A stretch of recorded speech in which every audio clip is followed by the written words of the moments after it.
Por que você está com aquela crise de amigdalite que se repete tanto e tanto? De tempos em tempos, garganta inflamada. De tempos em tempos, infecção urinária. De tempos em tempos, aquele processo de calcificação dos ossos. Por que aquilo se repete de tempos em tempos? Quando você apresenta um simples resfriado, quando você apresenta uma simples infecção de garganta, você até então não teve infecção de garganta, você procura, eu estou precisando de ajuda aqui para minha infecção de garganta. Você vai avaliar se já teve aquilo, se aquilo é recorrente, se existe alguma questão que esteja incomodando a pessoa. Não, o seu problema é que você está se expondo demais ao ar-condicionado. O seu problema é que você está num ambiente que está proporcionando essa questão física. É simples e básico. A partir do momento que uma questão passa a se repetir ou passa a incomodar a tal ponto que você fazendo tratamento, você não consegue resolver, aí sim você vai buscar o elemento simbólico, aí sim você vai buscar as questões transcendentes que existem, psicológicas, emocionais e espirituais. Mas no primeiro momento, eu só preciso observar o que está fazendo, quais são os seus hábitos, como é a sua rotina, onde você trabalha, onde você dorme, qual o ambiente que você frequenta. E você vai pontuar. Estou com problema na coluna, minha coluna está aqui, está me arrebentando. Simbolicamente, a coluna representa sobrecarga de responsabilidade, sobrecarga de compromisso. Então, quando eu tenho um problema na coluna, simbolicamente, 90% do processo é uma sobrecarga. Mas antes de eu falar nisso, eu vou pedir, observe o seu colchão, será que não está na hora de trocar o colchão? Será que não está na hora de você ver um travesseiro novo? Como é que você está sentando? Eu vou partir do concreto, daquilo que está ali no cotidiano para poder chegar nessas outras questões. Se depois de um movimento de mudança de colchão, de mudança de travesseiro, aprendi a sentar direito, eu ainda continuo com o processo, vamos aprofundar esse caso. E aqui entra outro elemento nesse processo de registros. Outro elemento que fundamenta os nossos adoecimentos, se é que a gente pode ter plural para isso, que é o fato de nós não termos referência histórica sobre nós mesmos. Nós, seres humanos, não deveríamos, mas nós somos criaturas de resultados. Se a gente não vê resultado no que a gente está fazendo, a gente se decepciona, a gente se frustra. A gente deveria ter toda a alegria e satisfação pelo ato de fazer o que a gente faz, sem se importar com o resultado. Se eu te faço elogio, se eu te agrado em alguma coisa, se eu te faço algum bem, eu não vou esperar que você me elogie, que você agradeça, que você fique satisfeito.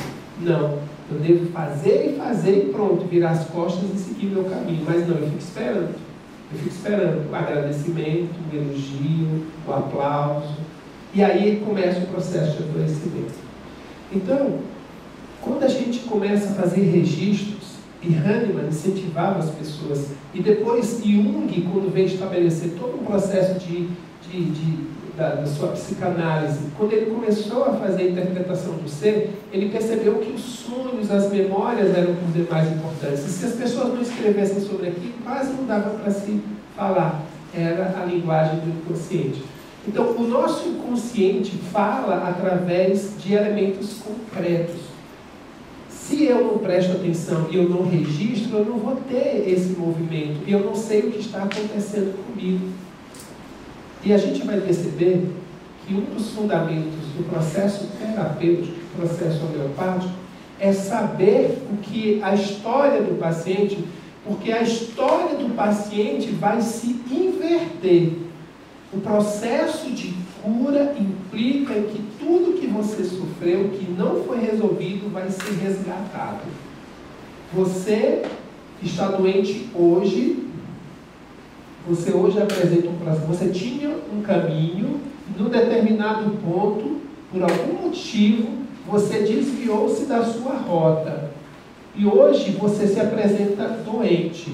Para você obter a cura, você vai precisar entender qual é o ponto na vida que você efetivamente deveria estar.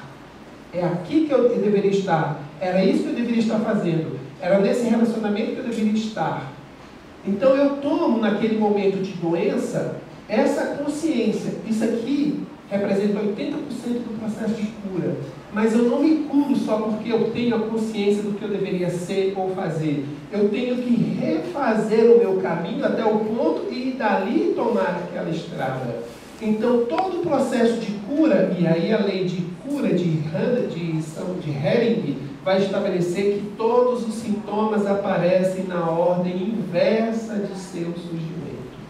Então, quando você atende uma pessoa e ela diz, olha, eu estou aqui, comecei a fazer o tratamento e eu percebi que eu estou cheio de manifestações na pele, aqui, urticárias e um monte de coisas na minha pele. Aí a primeira pergunta, você já teve isso alguma vez na sua vida? Ah, não lembro, eu não sei. Então a gente fica no espaço para cuidar daquela criatura. Né? A gente não sabe.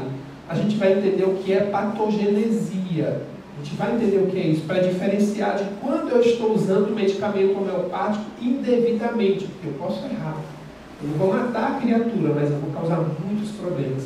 Mas se a criatura que está diante de você, ela consegue dizer, na sua história, em tal período, em tal ano, aconteceu isso, eu senti isso, eu passei por isso, aconteceu isso, e você faz os registros, você vai conduzindo um processo, usando o medicamento mais apropriado, para fazer com que aquilo que foi suprimido, que aquilo que foi jogado para os porões da inconsciência, aquilo que foi negado, aquilo que foi esquecido, venha novamente à tona.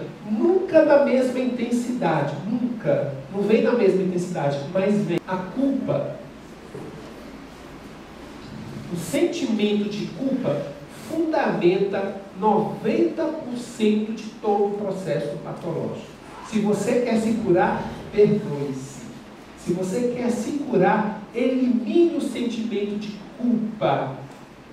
Nós carregamos culpa por vários motivos, mas tem um motivo essencial que, se nós tomássemos consciência, mudaríamos radicalmente a nossa vida.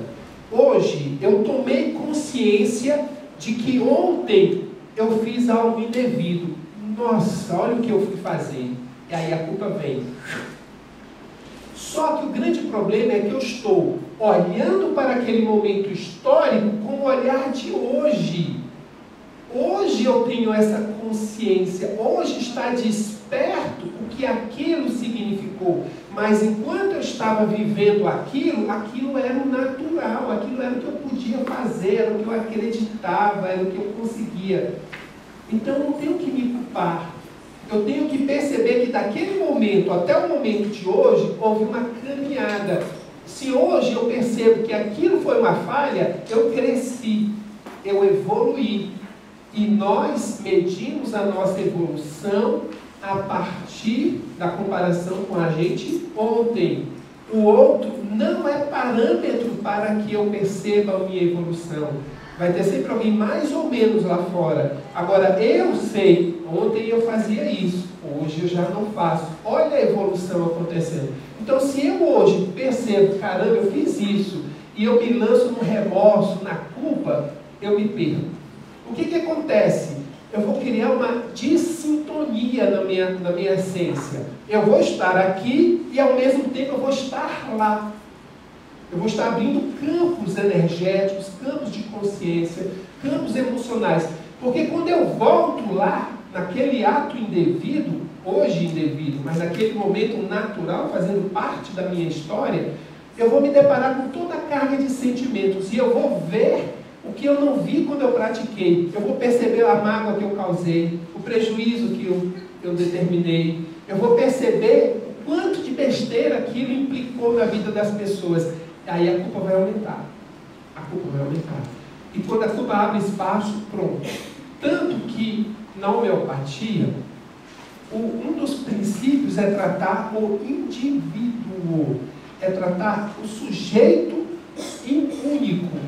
Tanto que, se você chegar na farmácia com a receita homeopática, quando a farmácia te devolver o remédio, vai estar escrito no rótulo o seu nome. O seu nome. O seu nome vem primeiro que o nome do medicamento. Isso quer dizer que aquele medicamento é seu. Você é uma história. Muitos pacientes, ao começarem o processo terapêutico com homeopatia, desistem porque percebem o seu quadro piorando, a sua saúde piorando. É muito interessante porque quando a gente olha um processo alopático, a gente tem uma série de efeitos colaterais. Então eu estou fazendo um tratamento para o coração e eu começo a ter problemas no fígado. Mas para a medicina oficial, aquele problema é outra coisa. É outro problema que está se manifestando. Eu tenho que ir a um outro profissional para tratar dele. E se eu tenho um problema na pele, já é um outro problema. Então, cada problema... Só que a homeopatia entende que tudo é uma sequência, é o mesmo problema que está se manifestando. Ele apenas está... a sua plenitude é tal que ele está precisando de muitos espaços para se manifestar. Eu costumo usar um ditado popular que diz assim para o paciente: antes de melhorar, a tendência é piorar. Mas por que piorar? Quando eu disse para você que a partir do momento em que você começa a pelo menos perceber que quer melhorar, que está incomodado, que não aguenta mais a situação da vida e que você busca ajuda, você está autorizando que se entre nesse campo existencial e comece a se intrometer. Quando você faz o uso da homeopatia, e esse é um dos princípios da lei de cura de Hering, que diz o seguinte, que vocês vão aprender isso de cor e salteado, são apenas 4 princípios, esse é um deles que diz: a cura vai acontecendo e os sintomas antigos vão retornando na medida inversa do seu aparecimento. Veio um, depois veio outro, depois veio outro. Veio 1, 2, 3, 4. Aí vai 4, 3, 2, 1, até chegar naquele primeiro lá. Só que a gente não sabe qual é o primeiro. Esse não é o problema. Então, quando a pessoa começa a trabalhar, ela começa a exonerar. Ela começa a colocar para fora aquilo tudo que foi embutido, não só pelo medicamento químico.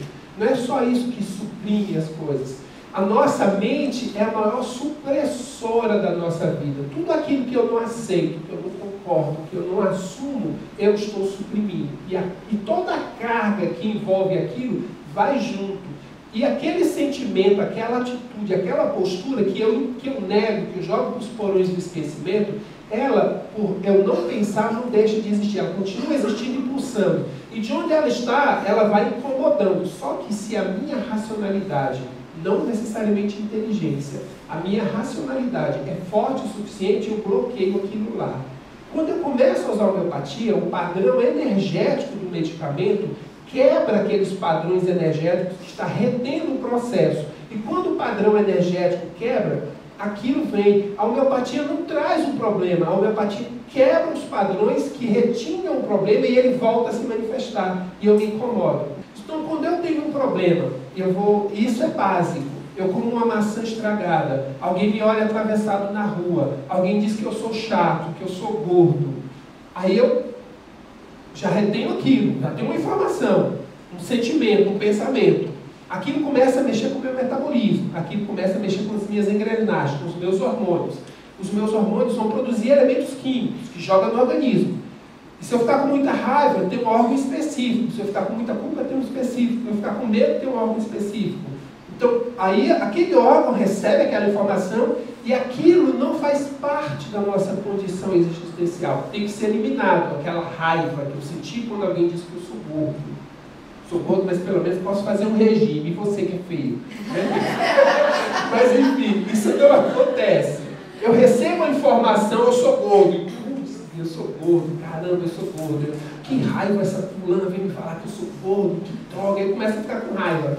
Aquele movimento de raiva vai produzir determinados elementos que vão se manifestar no fim. Porque isso é tóxico, isso é toxina, que eu não vejo, eu não meço uma raiva. Você tem 3,25 gramas de raiva. Você não faz isso. Então, mas eu tenho ela está aqui, eu sinto, e aí eu preciso eliminar. Eu me faço um monte de coisa, vou esquecer. Eu esqueço. Conscientemente eu esqueço da raiva, mas ela continua pulsando. E ela está jogando toxina no meu organismo. E quem é que purifica a toxina? O fígado. E o fígado começa a ter uma cirrose, começa a ter uma hepatite, começa a ter alguma coisa que começa a acontecer no fígado e eu não entendo o que está acontecendo. Aí eu vou na medicina oficial, eu vou cuidar do fígado, eu dou um produto químico para eliminar aquela disfunção que está ali no órgão. Mas o que causou aquele processo de hepatite, que fundamental foi a minha raiva. Então, quando eu começo a fazer o tratamento homeopático, verdadeiramente, que vai nas causas, eu começo a cuidar daquele processo, só que antes de se manifestar no fígado, eu comecei a ter problemas na pele, eu comecei a ter manchas na pele, eu comecei a ter problemas nos músculos, eu comecei a ter problemas nos ossos, porque tem uma hierarquia. Então, quando eu tenho um problema inicial, que eu recebi a informação, você é gordo, geralmente começa a ter problemas na pele. Ou eu não trato, eu nego aquilo, ou eu uso produtos químicos. Aí a pele fica maravilhosa. Mas o problema vai interiorizando, vai para os músculos, eu tomo outro remédio, vai para os ossos, até que chegar no fígado. Quando eu começo a fazer um tratamento homeopático, esse problema ele tem que ser desalojado. Ele tem que ser jogado para fora. E ele vem nesse movimento. A gente fala, você vai em determinadas terapias que diz assim, esmurra aqui esse saco de coisa, chuta essa almofada, faz isso, grita, xinga, escreve uma carta, queima, tem um monte de processo. Isso tudo é indicativo de que algo entrou. Você só tem uma única forma de não ser atingido por aquilo. Não dá espaço para aquilo. Você é chato. Ah, tudo bem. E vou cuidar da minha vida. Eu sei que eu não sou chato. Então, quando alguém diz assim, pô, você é um cara desonesto, aí você vai parar, pô, eu sou desonesto? Não, eu não sou desonesto, pô, eu gasto direitinho, pago meu imposto, assim. Não sou desonesto, não vou ligar. Ou então, pô, você é desonesto. Eu falei, caramba, chegou no ponto das pessoas verem que eu sou desonesto. Caramba, eu preciso melhorar. Entende? Então, aquilo que vem, se você absorver por qualquer motivo, aí complica. Aí você põe para fora, grita, bate, mas você não está eliminando o processo, ele já está parte de você. Então, o único método de você não ser atingido por algo é você não ser atingido por algo. Olha que coisa idiota. Mas é isso. É você não dar espaço, não acolha. Então, quando uma agressão vem, quando uma violência vem na sua vida, ela é um motivo maravilhoso para você fazer uma renovação. É maravilhoso isso. Só que nós não temos esse padrão. Nós estamos no movimento de reação. Nós reagimos a tudo. Tudo que vem, eu reajo. Esse é o nosso problema maior. E o medicamento homeopático, ele vai cuidar da questão física, da cirrose do fígado, mas ao mesmo tempo eu vou cuidar do processo de quebrar o padrão. O que a homeopatia está fazendo? A homeopatia, ela possui um padrão energético. A minha raiva possui, a minha mágoa, o meu ciúme possui um padrão, que é semelhante ao medicamento X. Quando eu combino os dois, eles dissolvem. Mas existe uma imagem que eu acho muito interessante, que a gente vai usar muito essa imagem. Eu uso demais essa informação. Quando você está no oceano e vendo um iceberg flutuando, ele pode ser pequenininho ou pode ser gigantesco. Essa é a parte que está acima das ondas. E essa é a parte submersa, que corresponde a aproximadamente 90% da massa, da área daquele iceberg. Essa é a mesma interpretação para a nossa consciência e a nossa inconsciência. 90%. Então, existem pontos obscuros. Por isso é que se diz, se você não quer que alguém saiba do que você está fazendo, não faça. Porque se você fizer, alguém vai saber, porque está registrado e pode ser acessado. E nós podemos, ou de forma natural, ou de forma trabalhada, nós podemos ter acesso ao seu caixa, aos seus registros. Por isso que às vezes eu chego em alguns lugares e alguém, ou na borra do café, ou na carta do tarô, ou nos búzios, alguém descortina a sua vida. É assim, nossa, você viu como ela falou da minha vida inteira? Todo o movimento, búzios, tarô, xing, borra do café, tudo isso é uma desculpa, porque na verdade o que está acontecendo é a sensibilidade da criatura que está usando aquele instrumento. Ela tem a sensibilidade, ela faz uma leitura que outra criatura fizer a leitura não vai perceber o que ela percebeu. Então ela percebeu, olha, você, cuidado dessa pessoa assim, você está fazendo isso. Cara, como é que ela sabe tudo isso? Porque está lá no seu registro a caixa. Está lá. Você não tem a informação, mas está lá. O processo dialético ele é necessário. É a tese, é a antitese ou antítese, que vai dar existência a uma síntese que, por sua vez, se transforma numa nova tese e terá uma antitese que virá uma síntese. O processo dialético é tudo aquilo que está se revelando tem alguma coisa que precisa ser confrontado, para, primeiro, ver se aquilo realmente tem fundamento. Então, quando você apresenta algo na vida e que você não aceita questionamentos, que você não aceita um ponto de vista diferente, você vai estar com problemas sérios.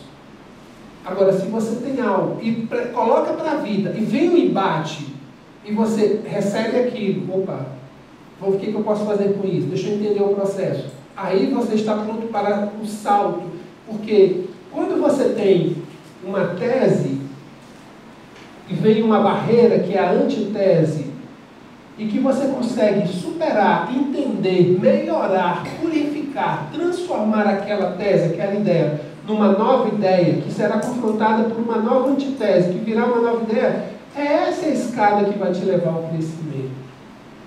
O movimento de ascensão não é uma linha reta, tranquila. Ele é um movimento ondulatório. E essas ondulações, muitas vezes na nossa vida, se apresentam como barreiras, como impeditivos. Então, quanto mais mimado você é, mais você vai sofrer com aquilo que é contrário ao que você apresentou. Ontem, esses dias agora, ontem, nós temos um caso muito especial aqui, doloroso, de uma jovem de 20 anos que amanheceu encontrada morta. E foi morta pelo seu namorado de 20 anos que não aceitou o término do relacionamento e matou a garota.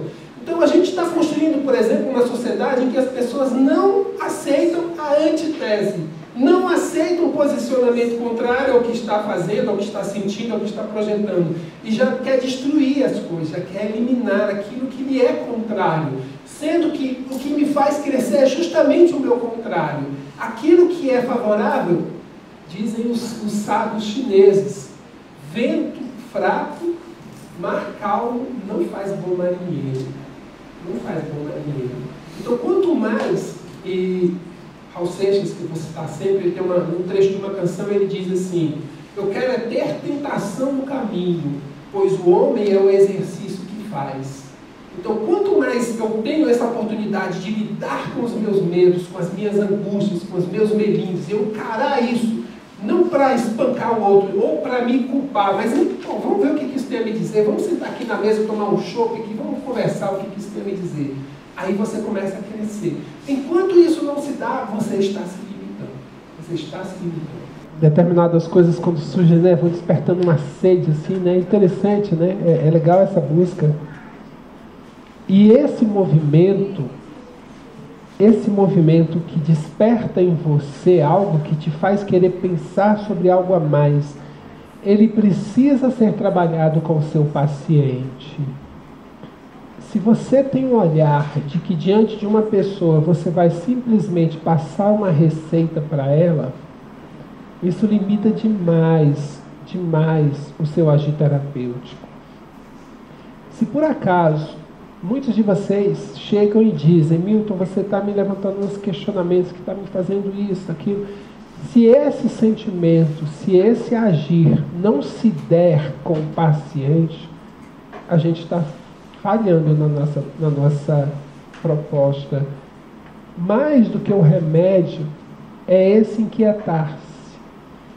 Lá onde nós, em todos os nossos estágios, onde os terapeutas ficavam em lugares distintos atendendo os pacientes, e eu sempre falava com alguém que estava mais perto, Maria Lúcia, alguém sempre falava assim: você quer ver com um paciente quando um terapeuta conseguiu realmente agir dentro da proposta que a gente tem? É quando o paciente se levanta e ele não sabe para onde ele vai. Ele se levantava da cadeira, o caminho era esse, ele levantava da cadeira e ele ficava assim. Ele ficava um tempão, tinha que alguém lá e pegar ele no braço: é por aqui, vamos. Ele saía.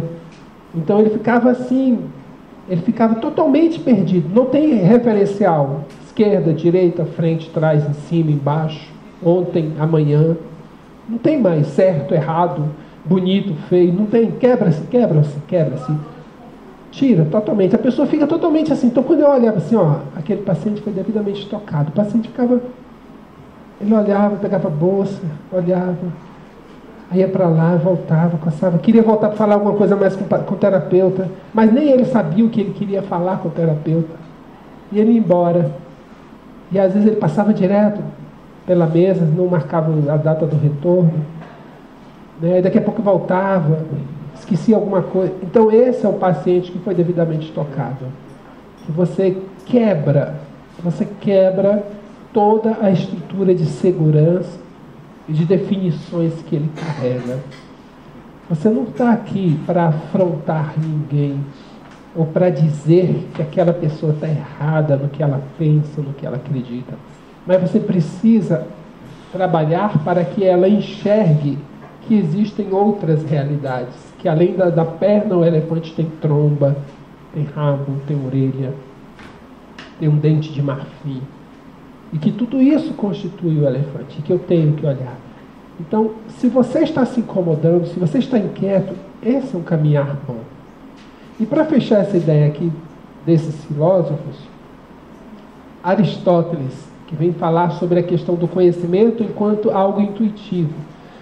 O nosso processo terapêutico, a gente estuda, eu estudo muito, eu leio muito, mas a maioria dos casos vem uma intuição, cara, é isso que eu tenho que trabalhar com essa pessoa, é isso que eu tenho que falar, é esse remédio. Às vezes eu estou fazendo uma interpretação do paciente, estou olhando, estou escrevendo, e às vezes eu já preparo a receita, isso aqui, é quando eu vou fechando a receita, o paciente ali já finalmente ele tem uma fala, aí o cara não é nada disso, aí eu pego, rasgo a receita e já volta, é isso aqui, uma fala. No final da consulta, depois de 1h30, depois de 1h20, depois de 2 horas de conversa, uma fala. É isso que eu tenho que trabalhar com essa pessoa. Dê espaço para a sua intuição. Acredite na sua intuição. Conduzam o processo no questionando. Eu estou sentindo uma dor de cabeça. Há quanto tempo? Como que é essa dor de cabeça? Você lembra de alguma situação que aconteceu no período em que você começou a sentir essa dor de cabeça? E esse questionar é que vai me ajudar. E quando eu estou questionando o paciente, eu não estou só querendo descobrir qual é o remédio que eu vou usar. Eu também estou tentando descobrir qual é o remédio que eu vou usar.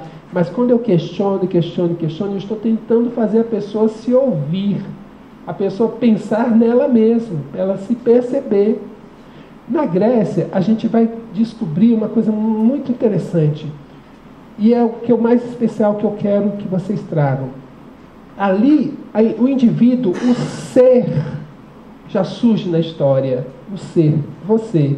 Ali é que começa a famosa pergunta: quem é você? O que você está fazendo aqui? Então, até, o Deus tal, é a situação tal. Não. Quem é você? O seu problema, já foi dito isso muito claro. Num programa de humor que existia aí, existia um personagem, o seu Patropi, que o estudante de comunicação, que ele tinha um bordão que ele repetia sempre. Ele dizia assim: para mim, você é problema seu, sabe? Então, assim, não adianta culpar, assim, dizer o que foi, que deixou, que alguém interferiu, deixou de interferir. Não, é você. Ali, o ser já começou a ser cutucado lá na Grécia. É você, vamos olhar. E também tem um detalhe: as pessoas que estão buscando ajuda, existem vários tipos, mas em essência aparece uma coisa muito contraditória. A maioria absoluta das pessoas que buscam ajuda, elas querem que haja uma ação externa que resolva o problema delas. Um remédio, alguma terapia, resolve, eu tenho esse problema.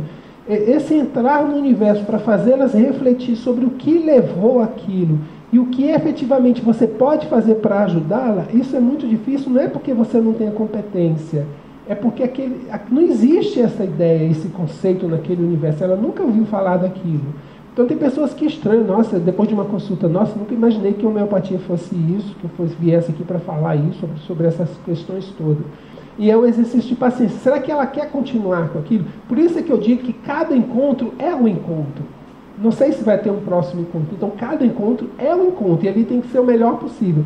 E a gente tem que entender, sim, o paciente tem que conhecer, sim, mas isso é o de menos. O mais importante é o sentir o que está acontecendo e tocar aquela pessoa de alguma forma que ela leve ela com ela mesma. Não existe uma regra onde tem que acontecer isso num processo de uma intervenção terapêutica, mas eu tenho que ter a consciência de que aquele encontro ele precisa ser diferente e a pessoa que está ali, ela precisa sair diferente. A homeopatia vai resolver tudo? Absolutamente. Existem outros elementos que precisam. Então, se você conhece um bom acupunturista, um bom psicólogo, uma boa massagista, para indicar para que a pessoa vá lá fazer essa massagem, procure isso, procure fazer uma sessão, algumas sessões de acupuntura. Olha, se você conhece alguém que aplica o reiki, vá lá. Então, a homeopatia não pode ser vista como sendo a panaceia que atende tudo, que resolve tudo. Ela faz parte de um processo. E quanto maior for a sua rede de conhecimento, se você conhece uma boa fonoaudióloga, se você conhece um bom psicólogo, se você conhece um bom massagista, um bom acupunturista, ótimo, procure essa pessoa aqui, porque ela vai te ajudar muito agora. É uma rede que se cria. E a gente precisa quebrar essa ideia de que, primeiro, eu resolvo tudo. Segundo, eu tenho nos outros concorrentes. De forma alguma, a gente tem que somar força. O grande diferencial é que a dor, o sofrimento em si, não é um problema. Agora, vai dizer uma pessoa que está desesperada na dor que aquilo não é um problema, que aquilo é bom para ela. Mas daí? Se eu parar naquilo e entender que eu tenho um problema, eu entro com algo que elimina e eu já resolvi, agora o que me levou àquela dor? O que está por trás disso? O que eu posso tirar disso? Se eu não fizer esse movimento, as dores virão. Não que eu ter consciência também, por outro lado, vai eliminar as dores. Uma coisa interessante também que se destaca é que, embora a escola de Cois tivesse um olhar muito vitalista, ela usava o mesmo processo. De vez em quando eles usavam os processos da alopatia para curar. Então não havia discriminação no processo terapêutico. Então vai chegar um momento que você vai dizer assim, olha, procure um especialista. Quando a pessoa chega para você, o que está acontecendo? Eu estou com uma hemorragia intensa. Por favor, procure imediatamente um hospital. Imediatamente. Vá lá e cuide desse processo hemorrágico. Depois você volte aqui.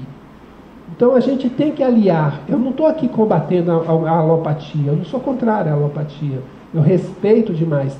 O que eu quero dar um passo além com vocês é convidar vocês a ir nesse movimento de entender e superar. Por que é que eu estou sofrendo? Por que é que essa dor está me acompanhando?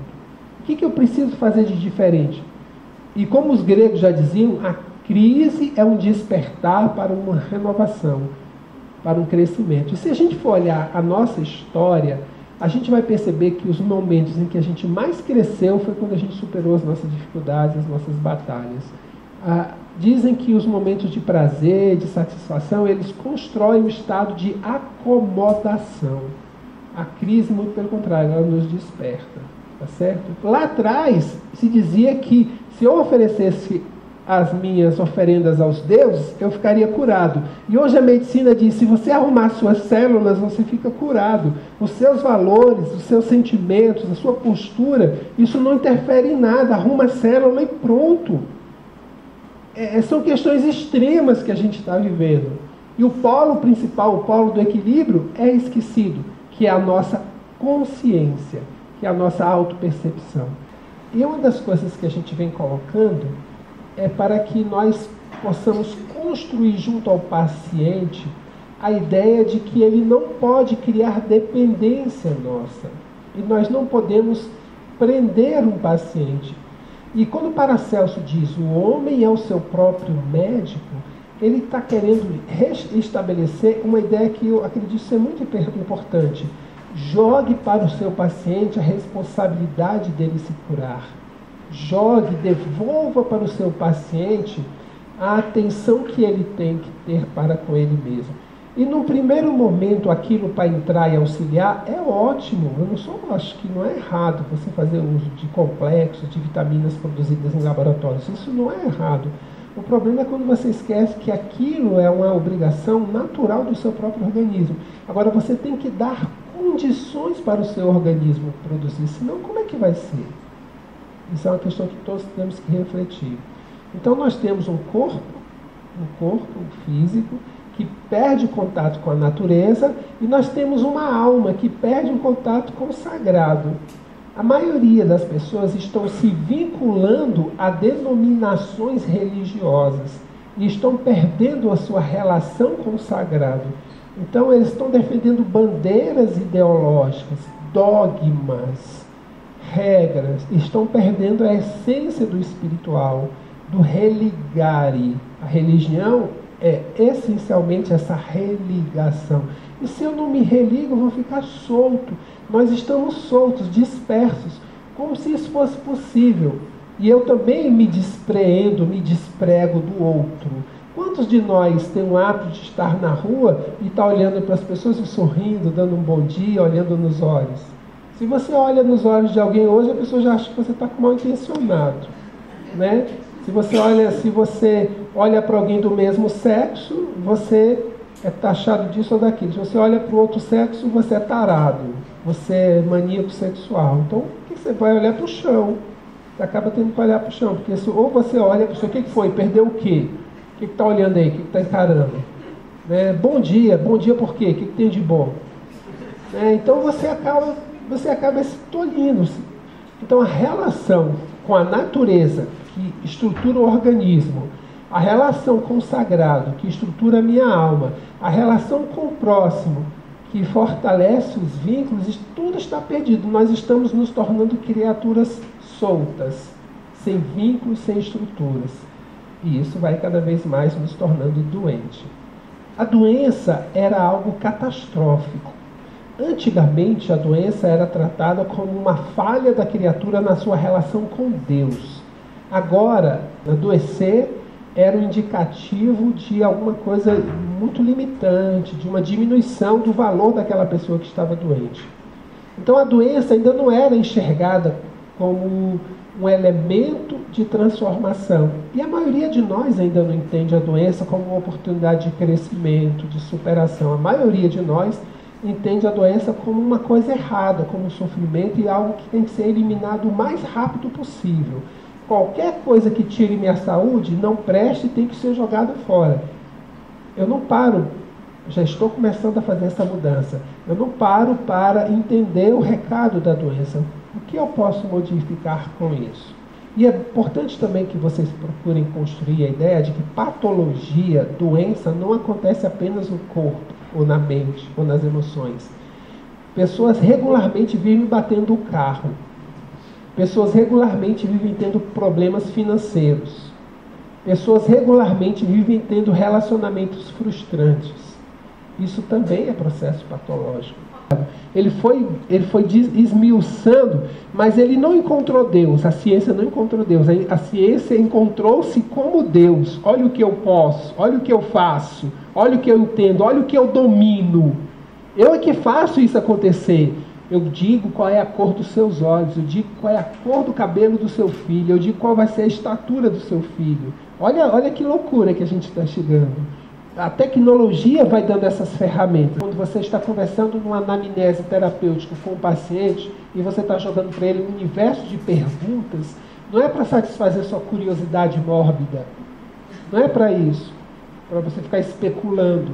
É para você, com aquelas perguntas, conduzir a pessoa a pensar sobre ela mesma, a conhecer mais a sua própria realidade, a se encarar mesmo. E não é um processo fácil, mas tem que ser feito. Mas na sua casa, o jeito é diferente da casa do vizinho, do outro vizinho, do outro vizinho. Irmãos gêmeos cuidam de suas famílias de formas diferentes. A estrutura toda é diferente. Como lidar com essas diferenças? Então, quando eu lido com esses elementos genéticos, olha a coisa tão pequena e eu me arvoro como sendo o máximo do máximo. E o gene não é nada no processo. E o gene jamais vai determinar o grau de consciência. Agora, a consciência determina o gene. Isso é fato. Tem uma fala que é interessante que diz assim: a pessoa pega uma maçã e uma semente de maçã, de macieira, e ela diz assim: eu sei quantas sementes podem sair dessa fruta. Agora, eu não sei quantas frutas podem sair dessa semente. Exatamente isso. E eu estou pegando aquele elemento concreto que está diante de mim e a partir dele eu estou determinando tudo. Mas a gente não está mexendo com consciência. Exato, você não mexe com consciência porque vocês nem consideram que isso existe. O que está no seu corpo é causa ou consequência?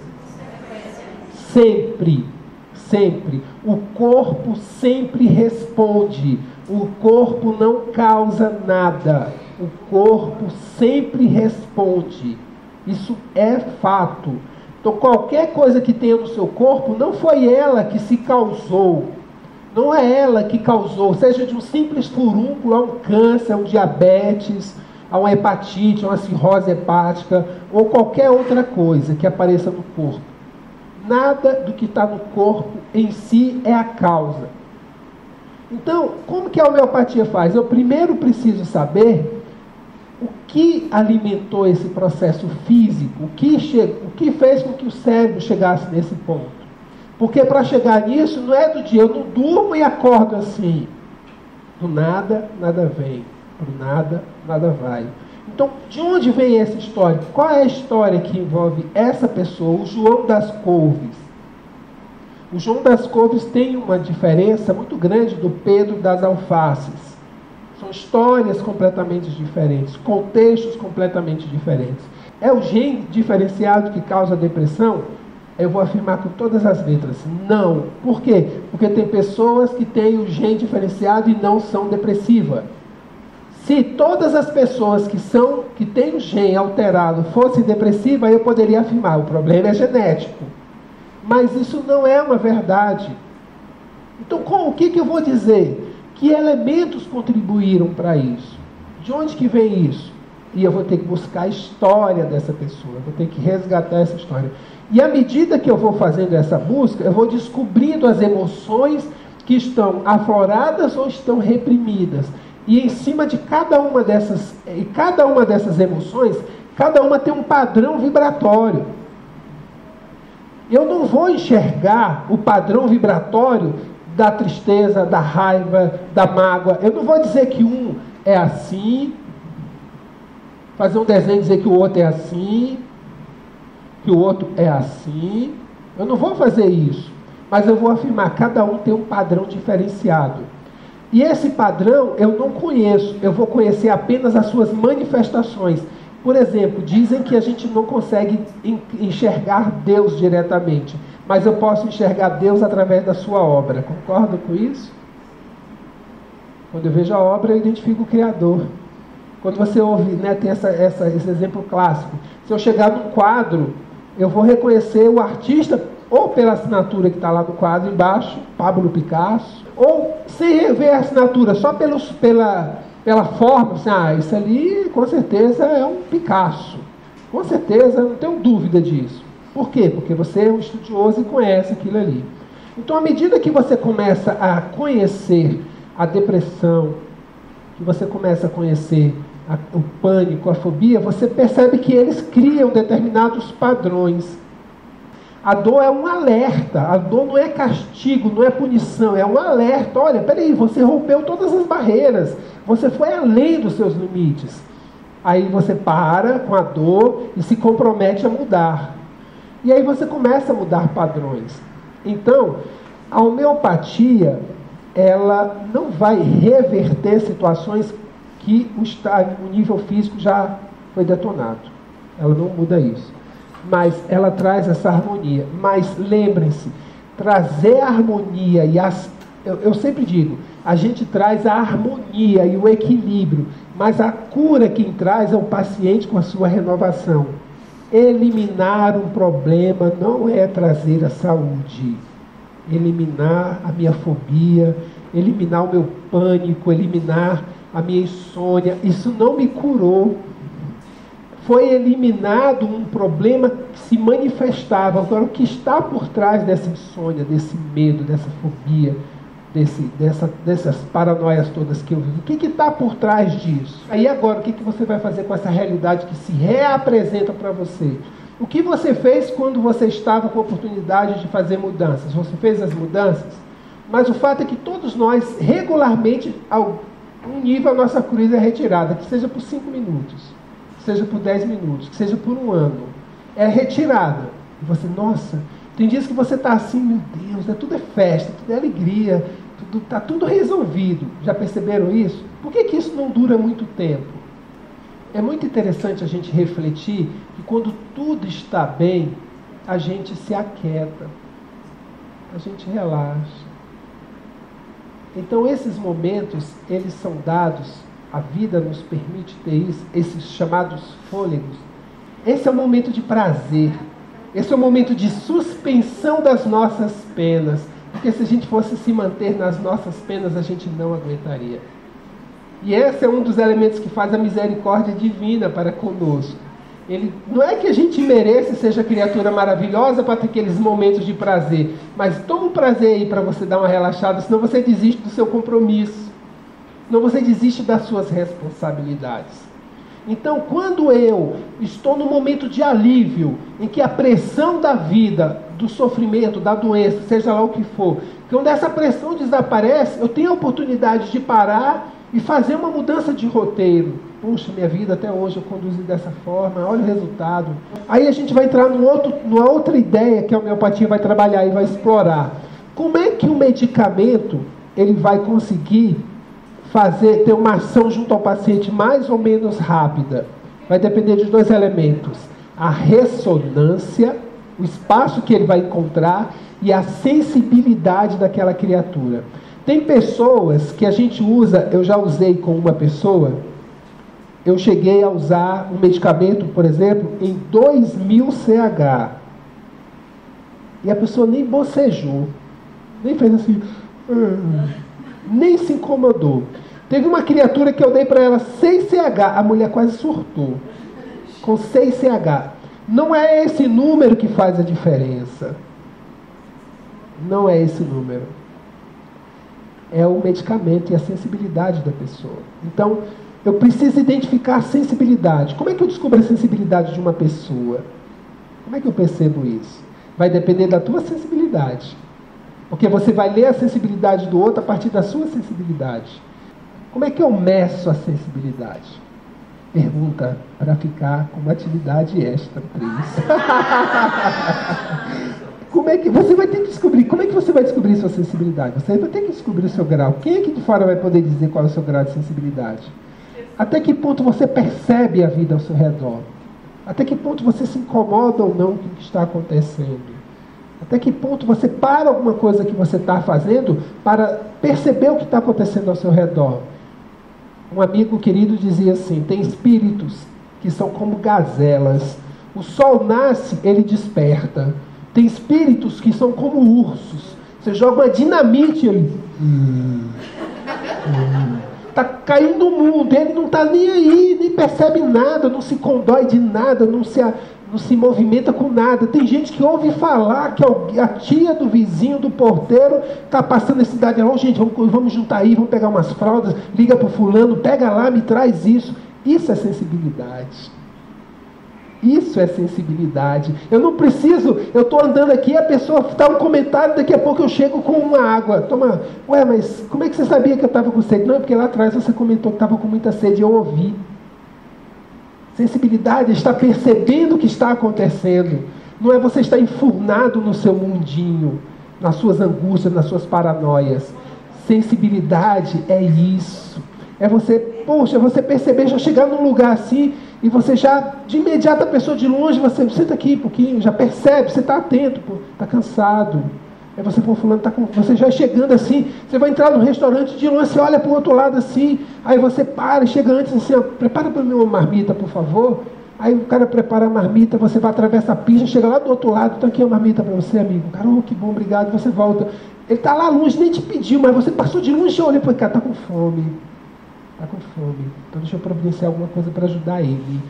Isso é sensibilidade. A doença é um remédio. A doença é um remédio. Uma coisa maravilhosa é que o problema traz consigo a solução. É muito interessante a gente enxergar isso.